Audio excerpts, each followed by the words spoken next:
একজন এসে বলে ফ্যামিলি কার্ড দিবে প্রতি মাসে, ওরা ক্ষমতায় আসলে এ আলাদিনের চেহারা ঘষা দিবেন 8 টাকা, ঘষা দিবেন 8 টাকা। আর আরেকজন বলতেছে আলেমদেরকে নাকি ভাতা দেওয়া হবে। মানে কি যে বলে, মানে আলেমরা কি মানে এতটাই পচে গিয়েছে, আলেমরা মানে ভাতা খাইতে হবে, আলেমদের সম্মান নাই। আল ওলামা ও ওয়ারাসাতুল আম্বিয়া, আলেমরা হচ্ছেন নবীগণের ওয়ারিস। তো আলেমদেরকে যদি এই ধরনের কথা বলে, যারা প্রকৃত আলেম এরা তো অনেক সম্মানী আমাদের, যারা বিচক্ষণ আলেম এরা তো অনেক সম্মানী ব্যক্তি আমাদের কাছে, এরা ভাতা খাইতে আসছে।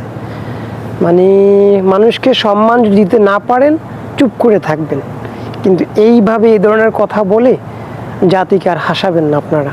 আল্লাহ বুঝ দান করুক। আমরাও চাই দেশ আপনারা চালান, কিন্তু এইভাবে না, এইভাবে অসংলগ্ন কথা বলে, এইভাবে অগুছালু কাজকর্ম করে জাতির মনে আর কলঙ্ক ছড়ায়েন না। আল্লাহ বুঝ দান করুক সবাইকে, আপনাদেরকে, আমাকে। আল্লাহ হাফেজ।